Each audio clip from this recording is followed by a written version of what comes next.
मौलाना सरदार अहमद साहब के पास ना छोड़ गई बच्चा, कहने लगी हजरत जी मैं को पढ़ाने के लिए थोड़ा छोड़ गई हूँ, मैं तो इसलिए छोड़ के गई हूँ कि आप मेहरबानी करें, खिदमत कराएं। तो हजरत जी कहने लगे कोई ऐसा काम ही नहीं, खिदमत वाला क्या कराऊं। कहने लगी पट्ठे पवा लिया करो जी।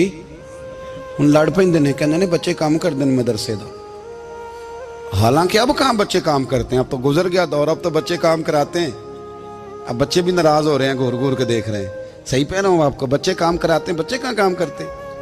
कहने लगी ये चारा डाले करेगा आपकी भैंसों को। तो हजरत ने उसको कहा कि बीबी चारा मेरी भैंसों को डालने के लिए मैंने बंदा रखा हुआ है, तो तू जा ले जा। कहने लगी हाथ बांध के हुजूर मेहरबानी करें, रख ले चारा डालेगा। और पुत्र तवज्जो से चारा डालना हजरत की भैंसों को।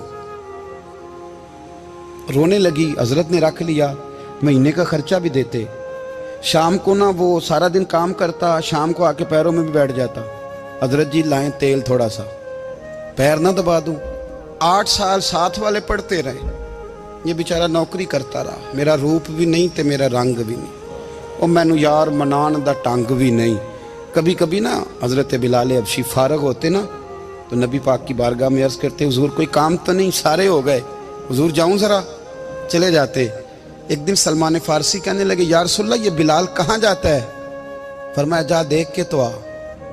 हजरत सलमान वापस आए तो आके रोने लगे, कहने लगे सोनिया जब यहाँ से जाता है ना तो जाके सैयदा फातिमा की चक्की पीसनी शुरू कर देता, बीबी साहबा के काम करने लगता है, घर में जाके असनैन की ड्यूटी करता है, वहां भी काम यहाँ भी काम।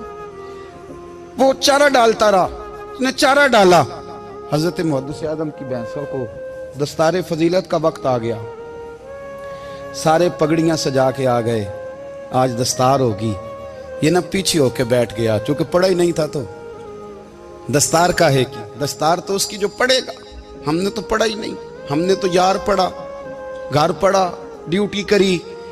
हजरत मुहद्दिस आदम रहमतुल्लाह अलैह के यहाँ जब ऐलान होने लगा ना कि अब दस्तार होगी, तो हजरत ने पहला ऐलान उसका फरमाया। तो मजा वाला बंदा कपड़े भी कदी कदी बदलता है ना, वो कहता है जिस हाल में भी था मैं पलट के देखने लगा कि पढ़ा पढ़ाया तो है, कोई शय नहीं, तो ये माजरा क्या है।